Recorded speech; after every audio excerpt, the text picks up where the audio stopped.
नमस्कार, कंज्यूमर अड्डा में आपका स्वागत है। आपके साथ मैं हूं विपिन भट्ट और आज एक खास शो है भाई, मजेदार शो है क्योंकि आज हम बात कर रहे हैं भारत ओएस की या भरोस की, क्योंकि एक नया ऑपरेटिंग सिस्टम, ओएस मतलब ठीक है, जो दर्शक समझते हैं, बहुत सारे दर्शक जानते हैं, जो नहीं जानते, यानी कि ओएस का मतलब ऑपरेटिंग सिस्टम। अब ऑपरेटिंग सिस्टम क्या? जो आपके मोबाइल को चलाता है। आप में से जो लोग एंड्रॉयड फ़ोन का इस्तेमाल करते हैं वो एंड्रॉयड ऑपरेटिंग सिस्टम का इस्तेमाल करते हैं, जैसे विंडोज़ का माइक्रोसॉफ्ट जो कि आपके कंप्यूटर को चलाता है, और जो लोग एप्पल के फ़ोन का इस्तेमाल करते हैं वो iOS से परिचित होंगे, यानी आपके फ़ोन को चलाने वाला बेसिक सॉफ्टवेयर जिसमें कुछ एक ऐप्स भी होते हैं और बाकी वो आपके फ़ोन को रन करता है। तो अभी तक तो हिंदुस्तान में यही दो मेजर फ़ोन के सॉफ्टवेयर है, पूरी दुनिया में भी यही है, एंड्रॉयड का ऑपरेटिंग सिस्टम या फिर हम बोलें कि एप्पल का iOS यानी कि एप्पल का ऑपरेटिंग सिस्टम। लेकिन अब भारत ने बना लिया है अपना खुद का ऑपरेटिंग सिस्टम, भरोस, यानी कि भारत ओएस। IIT मद्रास और वहाँ पर एक स्टार्टअप ने मिलकर इसको तैयार किया है। तो ये दिखने में, सुनने में तो बात बड़ी क्रांतिकारी लग रही है, लेकिन क्या ऐसा होगा कि आने वाले वक्त में आपके और हमारे सबके मोबाइल फ़ोन हमारे देश में बने made in India operating system पर चलेंगे? चलिए तो बातचीत करते हैं, बड़ा मज़ा आने वाला है आज के इस शो में। हमारे साथ जुड़ रहे हैं द मोबाइल इंडियन के एडिटर संदीप बुत्की साहब, एंड्रॉयड अथॉरिटी के एडिटर ध्रुव भूटानी और कोर ओवर के CEO अंकुश सभरवाल। आप तीनों का ही बहुत बहुत स्वागत है।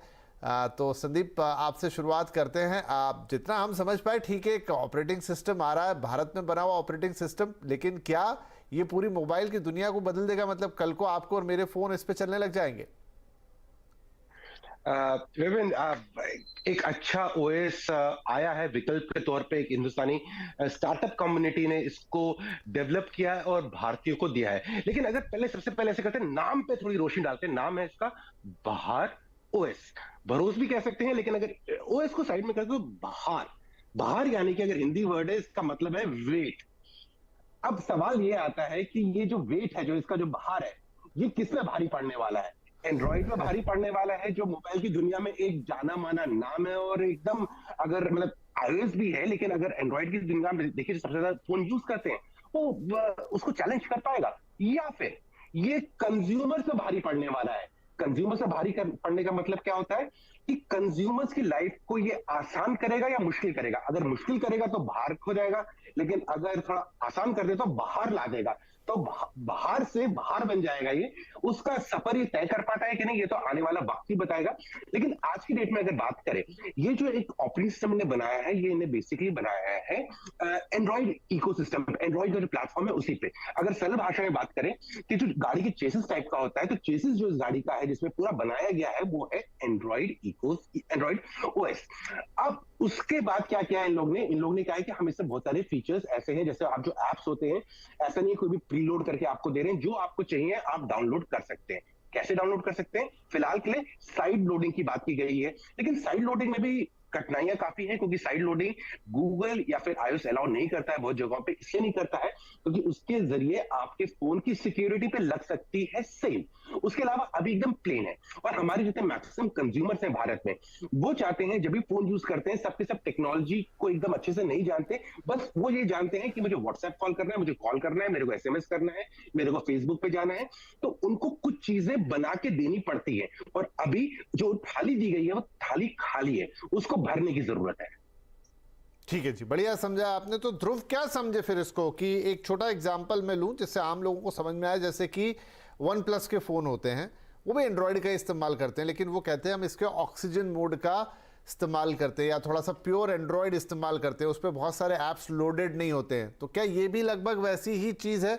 हम ये ना माने कि ये पूरी तरह से कोई एक इंडिपेंडेंट ऑपरेटिंग सिस्टम आ गया है, बल्कि एंड्रॉयड का ही एक ऐसा वर्जन होगा जिसमें शायद उतने प्री लोडेड ऐप्स नहीं आ रहे होंगे, क्लीन वर्जन होगा। क्या मैं सही बोल रहा हूँ? हाँ जी विपिन, बिल्कुल, एक्चुअली बिल्कुल एग्जैक्टली यही चीज है। ये ग्राउंड अप इंडिया डेवलप नहीं है, ये एंड्रॉयड का ही एक वर्जन है, और उसमें कोई प्रॉब्लम नहीं है। एंड्रॉयड जो है बिना गूगल के ऐप्स के ओपन सोर्स ऑपरेटिंग सिस्टम है, कोई भी डाउनलोड करके उसको अडाप्ट कर सकता है, जो यहाँ पे भी किया गया है। एंड यहाँ पे जो फोकस है वो है कि इसमें से गूगल सर्विसेज, एड ट्रैकिंग वगैरह सब कुछ हटा दिया है, थोड़ा सिक्योरिटी पे भी एक्स्ट्रा फोकस किया है।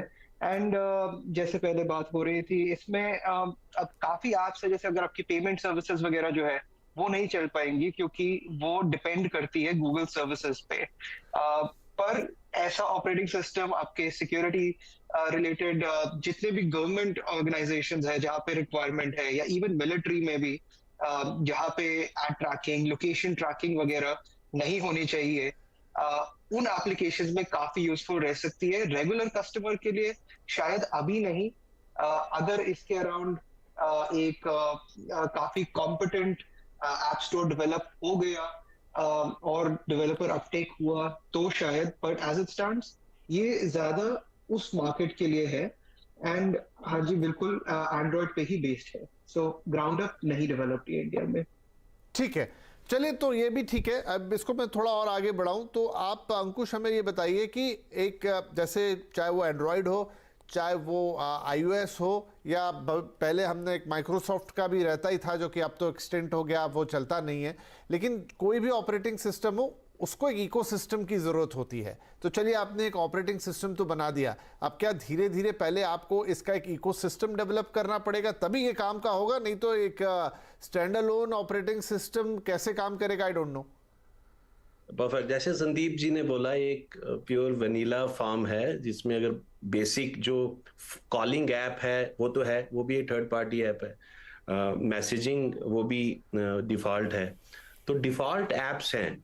लेकिन वही है कि हमें एक फ़ोन में सब कुछ चाहिए, हमें कैलेंडर भी चाहिए, अलार्म्स भी चाहिए, ब्राउज़र तो शायद उन्होंने डक डक गो ब्राउज़र डाला हुआ है, लेकिन एक यूज़र को एक मोबाइल में काफ़ी ऐप्स चाहिए, राइट? हम सुबह उठते ही हम मोबाइल को पकड़ते हैं और काफ़ी ऐप्स को हम यूज़ करते हैं, तो वो इकोसिस्टम बनने में बिल्कुल टाइम लगेगा।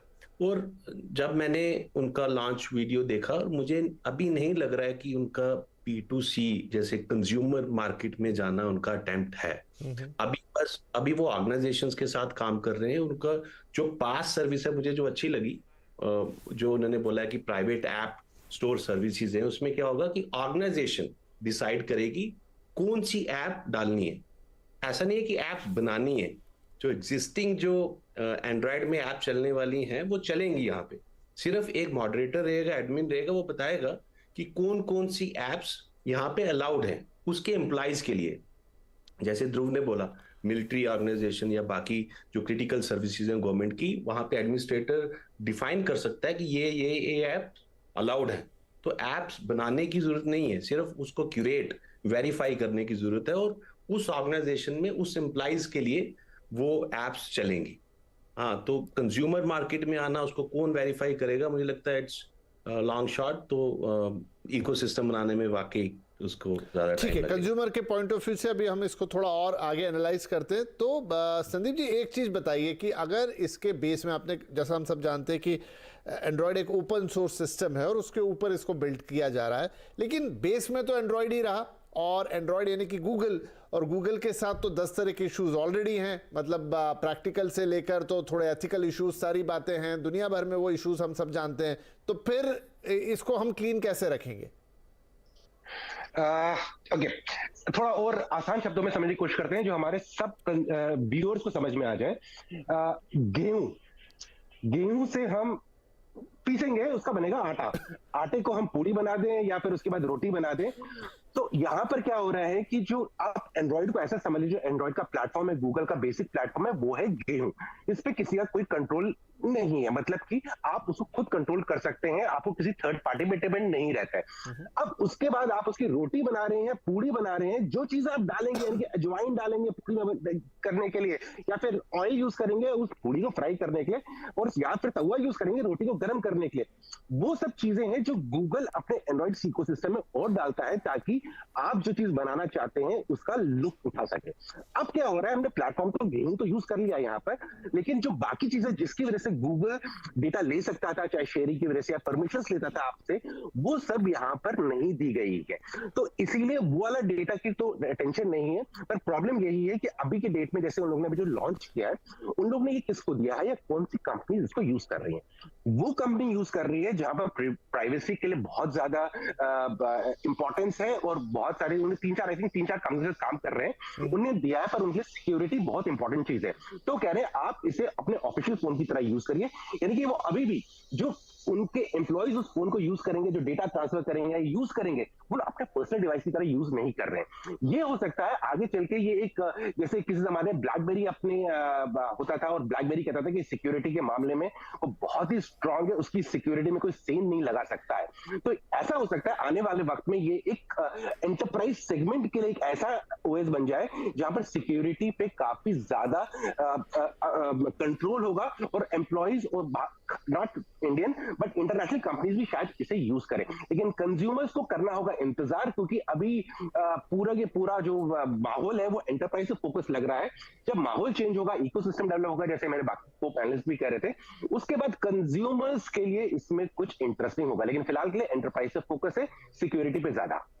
चलिए, एंटरप्राइज पे फोकस, सिक्योरिटी पे ज़्यादा, लेकिन कंज्यूमर को भी सिक्योरिटी चाहिए, क्योंकि इन दिनों तो जो हम कहें कि दुनिया जमाने के ऑनलाइन थेफ्ट्स और सारी की सारी जो जगलरी है और बगलरी है, वो सब की सब जो है शिफ्ट हो गई है आपकी ऑनलाइन चीज़ों के ऊपर, और उसमें सबसे जो केंद्र में रहता है वो आपका फ़ोन रहता है। तो यहाँ पे ध्रुव, ठीक है आज नहीं लेकिन आगे चलते हुए तो ये आम यूज़र्स के भी काम आएगा, लेकिन तब जब आपको, और मुझे तो हर तरह के ऐप चाहिए होते हैं, मुझे उसमें बैंकिंग ऐप्स भी चाहिए, मुझे उसमें गेम भी खेलना है, मुझे उसमें थर्ड पार्टी ये वो तमाम चीज़ें, और वो ऐप्स हमें पता है कि बहुत एक दूसरी तरह की कॉस्ट के साथ आते हैं, उन्हें आपका सारा डेटा एक्सेस करना होता है। जैसे ये बात आई तो सिक्योरिटी ब्रीच हुई, वहाँ पर कैसे बैलेंस बैठेगा? See, I think security breach होना बोलना I think थोड़ा इसके लिए exaggeration हो जाता है। सिक्योरिटी ब्रीच ना करिए, लेकिन आपका पूरा एक्सेस रहता है फिर आपके फोटो पे, आपके कॉल्स पे, आपके मैसेजेस पे, everything. Right, and I think that is the cost of using these apps and services। एक लेवल पे अगर देखा जाए तो हम अगर सिक्योरिटी, प्योर बेसलाइन सिक्योरिटी वगैरह से भी के पॉइंट ऑफ व्यू से भी बात करें तो ऐसा नहीं कि एंड्रॉयड इनसिक्योर है। यूजर्स जो है कहीं रैंडम वेबसाइट से डाउनलोड करके, साइड लोड करके एप्स वगैरह इंस्टॉल करते, 99% प्रॉब्लम्स उस पॉइंट पे आती है, क्योंकि गूगल अपने पॉइंट ऑफ व्यू से भी काफी सिक्योरिटी सर्विसेज यहाँ पे प्रोवाइड करता है। अब बाकी अगर हम भाई सिक्योरिटी की जगह हम प्राइवेसी यूज कर लें, प्राइवेसी शायद ज्यादा बेटर वर्ड रहेगा। हाँ जी, एग्रीड, बट आप भी एग्री करेंगे कि ये मॉडर्न जो कंप्यूटिंग एनवायरनमेंट है, सबको सब कुछ फ्री में भी चाहिए, एंड जो मॉडर्न करेंसी है इसकी वो आपका डेटा है, एंड कहीं ना कहीं वो बैलेंस स्ट्राइक करना, आई थिंक वो उनके ऑपरेटिंग सिस्टम से ज्यादा रेगुलेशन वगैरह एस्पेक्ट में ज्यादा आ जाता है कि वो डेटा इंडिया में कंट्रोल किया जाए, कितना डेटा अलाउ किया जाए, एंड आई थिंक वो ऑपरेटिंग सिस्टम से थोड़ा ज्यादा बियॉन्ड आगे जाता है। बिकॉज आप ऑपरेटिंग सिस्टम लेवल पे अगर कंट्रोल कर भी लो, अगर आप फोन में ब्राउजर यूज कर रहे हो एंड ब्राउजर के थ्रू साइन इन कर रहे हो, तब भी तो आपका डेटा एक्सेस हो सकता है, और उस पॉइंट पे आपका ऑपरेटिंग सिस्टम कुछ नहीं कर सकता इसके बारे में। सो आई थिंक ये कन्वर्सेशन काफी ज्यादा ब्रॉड हो जाती है, बट भार ओएस के पॉइंट ऑफ व्यू से अगर देखा जाए तो ज्यादा फोकस है आपका from privacy point of view, ad tracking, location tracking, जब गूगल की सर्विसेज हटा देते हैं, and to be fair Google यही सर्विसेज यूज करके कस्टमर को काफी एडवांटेजेस भी देता है। अगर आप सर्विसेज, आपकी smart home assistant type services use करते हैं, तो जैसे ही आप अपने घर में एंटर करेंगे आप कुछ ना कुछ एक्टिवेट कर सकते हैं। ये सारी सर्विसेज एंड फीचर्स देने के लिए वो ट्रैकिंग भी जरूरी है। So end of the day customer कैसे इसको एक्सेप्ट करता है। पर मुझे पता है क्या लगता है कि जैसे आपने कहा कि बहुत सारे लोग, सबको फ्री भी चाहिए, मुझे नहीं लगता किसी को फ्री चाहिए, उनको दरअसल पता ही नहीं है कि वो कॉस्ट उनसे क्या ली जा रही है। आप मुझसे अगर कह दे कि चलिए ये जो सारी सर्विसेज देते हैं इसके बदले में आप मुझे 500 रुपये महीना या 1000 रुपये महीना दीजिए और मैं कोई ट्रैकिंग नहीं करूंगा और कुछ नहीं करूंगा, तो सारे लोग खुशी खुशी देंगे, एक अलग डिबेट हो जाएगी ये। लेकिन अधिकतर लोगों को तो मालूम ही नहीं है कि ये एक, ठीक है अब आप कह दें कि कोई चीज फ्री में नहीं आती, लेकिन उनको बताया भी तो नहीं गया कि हम आपसे ये कीमत वसूल रहे हैं। जब उनको बताया जाएगा और कहा जाएगा कि 2 ऑप्शन है, 1000 रुपए देंगे क्या, तो मुझे लगता है कि 70% लोग या उससे ज्यादा लोग 1000 रुपए दे देंगे। एक अलग मुद्दा हो जाएगा, उस पर फिर कभी और बातचीत करेंगे। तो अंकुश साहब, एक शुरुआत तो अच्छी लग रही है, लेकिन क्या अब इसको मैं कैसे देखूं? जैसे अब भारत इन दिनों काफी क्रांतिकारी काम कर रहा है। अगर मैं उसको देखूं कि यूपीआई जो हमने बना लिया वो वाकई में एक लैंडमार्क चीज हो गई, तो क्या उसी तरीके से हम इसमें भी आगे बढ़ जाएंगे, या आने वाले वक्त में हम कोई हिंदुस्तान का एक्चुअल जिसे कहते हैं फ्रॉम स्क्रैच एक ओएस बनता हुआ भी देखेंगे? वो मुझे इस अटेम्प्ट से नहीं लग रहा, क्योंकि ये अटेम्प्ट लोकलाइज्ड सिक्योरिटी और प्राइवेसी आई थिंक प्रोवाइड करने की है। हमने कुछ नई चीज उसमें नहीं डाली कि जो बाकी शायद यूज करेंगे, राइट? जो एंड्रॉइड ओपन सोर्स प्रोजेक्ट है वो ऑलरेडी है, क्लीन वर्जन। किसी भी डेवलपर के लिए ऐसा बनाना शायद इतना मुश्किल नहीं होगा अब, क्योंकि इसमें कोई नई चीज बनाई नहीं है। इसमें जो डिफॉल्ट सर्विसेज हैं और बाकी चीजें, अनक्लटर्ड कोड या थर्ड पार्टी एप्स, उसको हटाया गया है, इसको क्लीन बनाया गया है। तो हाँ, अगर इसमें एक कम्युनिटी डेवलप होती है और ज्यादा डेवलपर्स इसमें आते हैं, जैसे वो एंड्रॉइड से फोक आउट हुआ, अब ये जो भार ओएस है, अगर इसकी कम्युनिटी बन सकती है, अगर वो बनाए, ज्यादा डेवलपर्स आए, इनोवेटिव एप्स बने, तो फिर मुझे लगता है कुछ बन सकता है। लेकिन अभी मुझे जो फोकस लग रहा है वो सिर्फ ऑर्गेनाइजेशन फोकस्ड है, जिसमें जो आपको एप्स चाहिए वो ही, जैसे आप बोल रहे थे कि बैंक्स की एप्स मुझे चाहिए, हाँ, तो उसमें एडमिन बता सकता है कि आईसीआईसीआई बैंक या यूपीआई वाली एप्स जो एप्स है उसको अलाउ करो, तो ऐप फिर से नहीं बनानी पड़ेगी, वही एंड्रॉइड वाली ऐप यहाँ पे चलेगी। तो इसको क्लोज लूप मुझे लगता है किया है, ठीक है, और मुझे उसमें काफी काम इसमें करना बाकी रहेगा। गौरव, पॉइंट एक छोटा ब्रेक लूंगा, लेकिन ब्रेक से आएंगे तो हमारे सभी मेहमानों के लिए एक बड़ा सवाल, क्योंकि अब हम बात करते हैं आत्मनिर्भर भारत की, तो क्या ये संभव नहीं है कि जिस देश में इतना बड़ा मोबाइल यूजर बेस है, जहां डेटा की इतनी ज्यादा खपत है, क्या वो एक अपना इंडिजीनियस ओएस सच में बनाए, अपने मोबाइल्स भी बनाए? क्या ये पॉसिबिलिटी दिख नहीं सकती या संभव नहीं हो सकती? बड़ा सवाल है, पूछेंगे अपने मेहमानों से। छोटा ब्रेक, बातचीत जारी रहेगी। Welcome back. तो भारत ओएस या भार ओएस या भरोसा, जो भी आप इसे कह लें, इंडिया में बना इंडिजीनियस आईआईटी मद्रास और एक J&K ये स्टार्टअप का नाम है, उन्होंने मिलकर एक ये ऑपरेटिंग सिस्टम तैयार किया है, उस पर हमारी बातचीत चल रही है। Made in India operating system कहा जा रहा है, लेकिन हमारे एक्सपर्ट बता रहे हैं कि बेसिकली एक ये स्टॉक एंड्रॉइड है, प्योर एंड्रॉइड है, उसके ऊपर इसे डेवलप किया गया है। लेकिन इससे आगे की बात करते हैं, संदीप उत्की साहब, ये बताइए कि भारत, जैसा मैंने कहा, इतना बड़ा यूजर बेस, इतना डेटा, इतने फोन, इतने स्मार्टफोन, क्या जो देश इसरो जैसे रॉकेट भेज सकता है ऊपर, न्यूक्लियर पावर है, वो एक मोबाइल डिवाइस और एक अपना ऑपरेटिंग सिस्टम नहीं बना सकता? आज का जो वीडियो है जिसमें हम डिस्कस कर रहे हैं, जो आज का एपिसोड है, वो तो बना दिया, ओएस तो बना ही दिया। नहीं, बिल्कुल प्योरली आप अपना, जैसे आईओएस ने बनाया। लेकिन डेफिनेटली देखिए, चाह तो है, हमारे भारत में है कि हमें कुछ ना कुछ मुमकिन करके दिखाना है, और रहा भी है। अब ये होता है कि हम स्टेप बाय स्टेप क्या करना चाहते हैं। अभी जो पहले जो फोकस हो रहा है, जैसे ओएस स्पेस की अगर बात कर लें, जैसे भार ओएस की बात कर रहे हैं, ये एंटरप्राइज फोकस कर रहे हैं, और इसमें भी कोई गलत नहीं है। और एंटरप्राइज का फोकस करते करते ये जियो लोकल सर्विसेज में फोकस कर रहे हैं। आपको याद होगा कि अगर हम शॉपिंग की बात करते हैं या फिर मार्केटिंग की बात करते हैं, जो बहुत सारे प्रोडक्ट्स बिकते रहते हैं, उसमें भी जियो लोकल एक काफी इंपॉर्टेंट वर्ड होता है, ताकि जो कस्टमाइजेशन आप एक लोकल लेवल पे कर सकते हैं लोकल कंज्यूमर को सर्विस देने के लिए, वो इंटरनेशनल कंपनी आपके लिए नहीं कर सकती है, या जो आपके एरिया को जानते नहीं है। तो शुरुआत तो हो गई है और बहुत सारे लोग इसमें कर रहे हैं, लेकिन प्रॉब्लम यह है कि जब हमारे बहुत सारे इस टाइम पे एप्स या फिर जो इकोसिस्टम सॉफ्टवेयर साइड में ऐसा होता है जो ओएस से रिलेटेड, वो लोग भारत को ध्यान में रखते हुए हर एक चीज सोच रहे हैं। और अगर किसी कंपनी को एक्चुअली एक ऐसे मुकाम पे पहुंचना है कि सब कहेंगे बॉस ये एंड्रॉइड का चैलेंजर है या एंड्रॉइड को संभल के रहना चाहिए, आईओएस को संभल के रहना चाहिए, तो उनकी सोच भी वैसी होनी चाहिए, उनको ग्लोबल लेवल पे सोचना चाहिए, तब वो सक्सेसफुल होगा। हार्डवेयर में तो हम कर ही रहे हैं धीरे धीरे करके, अब तो हमारी पॉलिसीज भी आ रही है फैब यूनिट्स की भी, और आई थिंक नेक्स्ट 5-6 साल में आप सेमीकंडक्टर प्लांट्स को भी भारत में देखेंगे। डिस्प्ले भारत में आ चुका है, बैटरीज पे काम चल रहा है, सॉफ्टवेयर पे तो हम ऑलरेडी काफी अच्छा होल्ड करते हैं, लेकिन जी हाँ, मोबाइल सॉफ्टवेयर पे आने वाले वक्त में आप चेंजेस देखेंगे। लेकिन फिलहाल जितना हो रहा है उसे ये कह सकते हैं शुरुआत तो कर ली है, आने वाला वक्त बताएगा कि इस शुरुआत में कितना है दम। राइट, तो ध्रुव क्विकली, समय मेरा ऑलमोस्ट समाप्त हो गया, सेम सवाल, सेम क्वेश्चन। आई थिंक इसमें बिगर क्वेश्चन ये है, जैसे संदीप जी ने बोला कि आगे इवेंचुअल गोल क्या है। ऑपरेटिंग सिस्टम बनाने में इतने कोई चैलेंजेस नहीं है, पर उसका पॉइंट क्या होगा जब अगर पूरा वर्ल्ड यूज नहीं करेगा।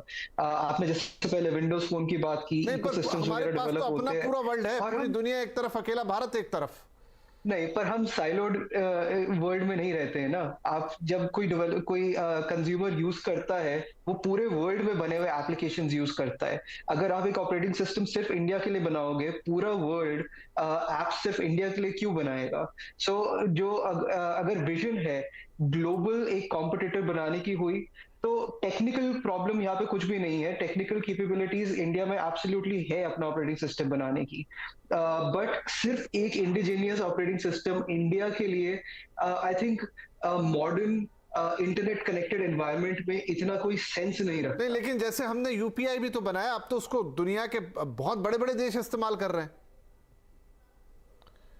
UPI is a 1-to-1 payment solution यहाँ पे, एंड इंडिया में वो प्रॉब्लम सॉल्व कर रहा था। ऐसे लोगों को चलिए, क्योंकि सॉरी ध्रुव, क्योंकि मेरा समय समाप्त हो गया, लेकिन मुझे लग रहा है हमने एक दूसरे एपिसोड की नींव रख दी है। जरूर एक दिन इस पे बैठेंगे, आप तीनों को बुलाएंगे और बात करना चाहेंगे इस पर कि क्यों संभव नहीं है। अमेरिका कर सकता है तो इंडिया क्यों नहीं? कोई तुलना वैसी शायद अजीब सी हो जाएगी कि ये आपने क्या कह दिया, लेकिन क्यों नहीं? इतना बड़ा मार्केट, इतना सब कुछ, और आपके पास सारी कैपेबिलिटी से क्या वो सोचा नहीं जा सकता? क्या वो किया नहीं जा सकता? और जब आत्मनिर्भरता की बात करते हैं तो इस एंड तक या इस छोर तक जाके क्यों नहीं? खैर, आज के प्रोग्राम में बहुत मजा आया, आई होप दर्शकों को भी पसंद आया होगा। बहुत शुक्रिया आप तीनों का, और जरूर बैठेंगे एक बार और इसी सब्जेक्ट को थोड़ा आगे बढ़ाएंगे। नमस्कार।